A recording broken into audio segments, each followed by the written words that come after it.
Thank you for joining me for another Quick Hits conversation. Today I would like to talk about what causes overwhelm and what you can do about it. Rowley, kick us off. I've got an interesting one at the moment. Alongside my day job, I run a scout group, or I run the senior section in a scout group, and we want to go camping over the summer vacation, or just before the summer vacation. And COVID's rearing its head.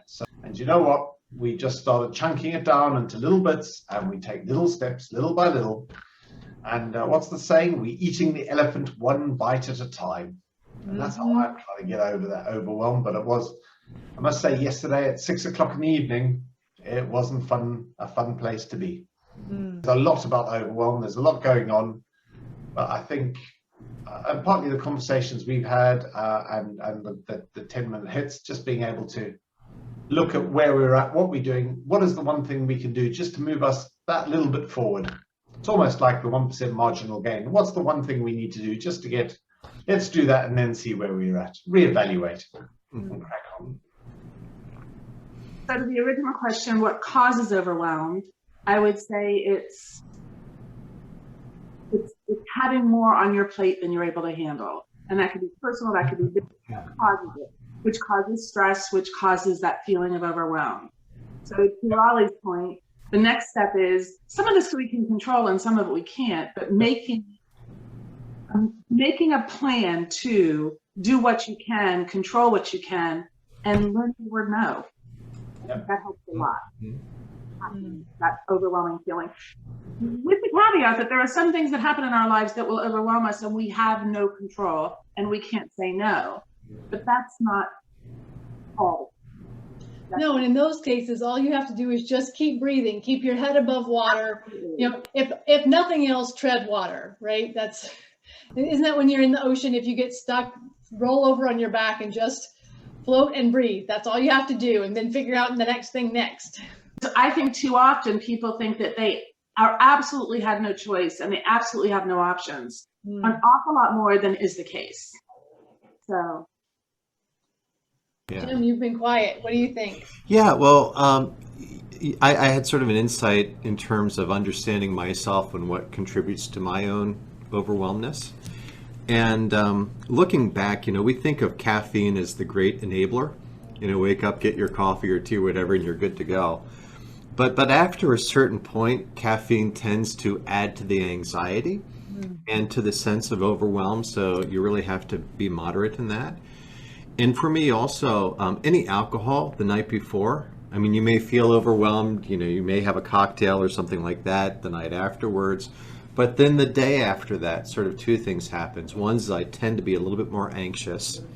And two, I'm not able to handle the same level of complexity as I did prior. And it could be really minor. Just a glass of wine will sort of set me over and interrupt my sleep patterns as well. So I think that monitoring those things can be very helpful. Yeah, prepare yourself to manage as much as you can. That makes sense. So and whenever we can, it's about planning and then adjusting the plan so that we don't fill up too quickly. Yeah. Yeah. Looking at what you can control. I think that, to your point, Kristin, that's what people don't look at. And as humans, we tend to want to control things that are not within our control, and we ignore the things that are within our control. Yeah, well, it's managing control and also managing complexity, to Rowley. We just have another layer of complexity with this whole COVID thing where we have to coordinate with distant parties, and communication can be asynchronous with that. And I think that's adding to everyone's stress level right now.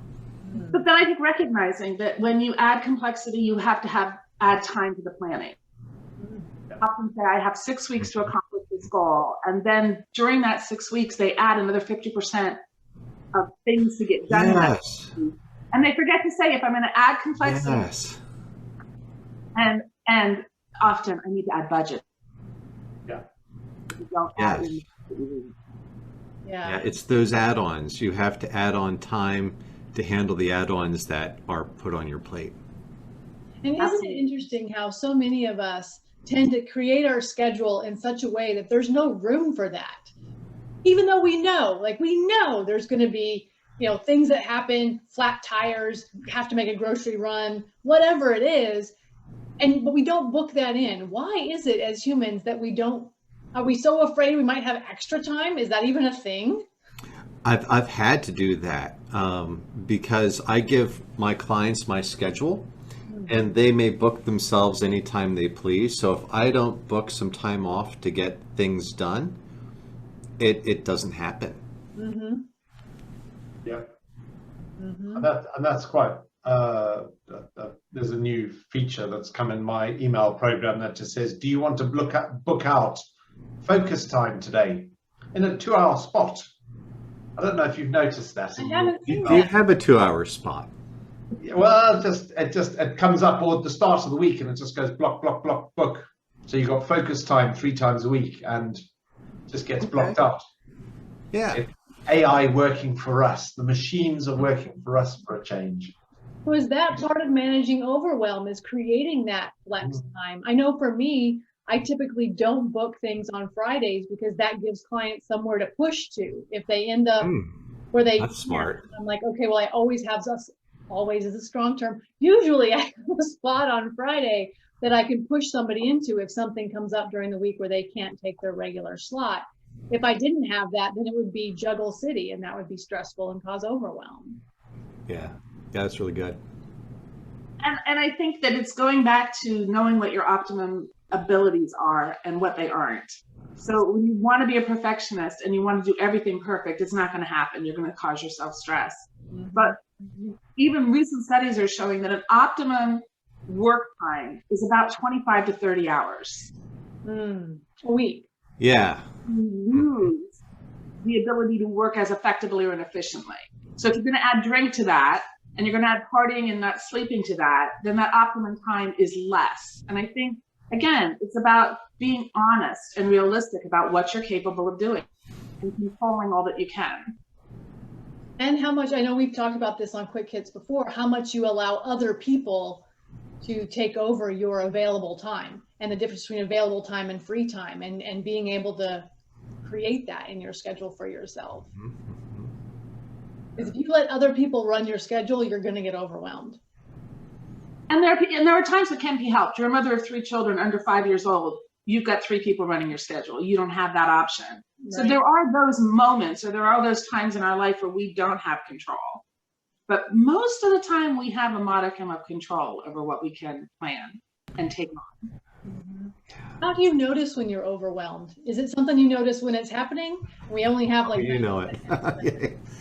Yeah.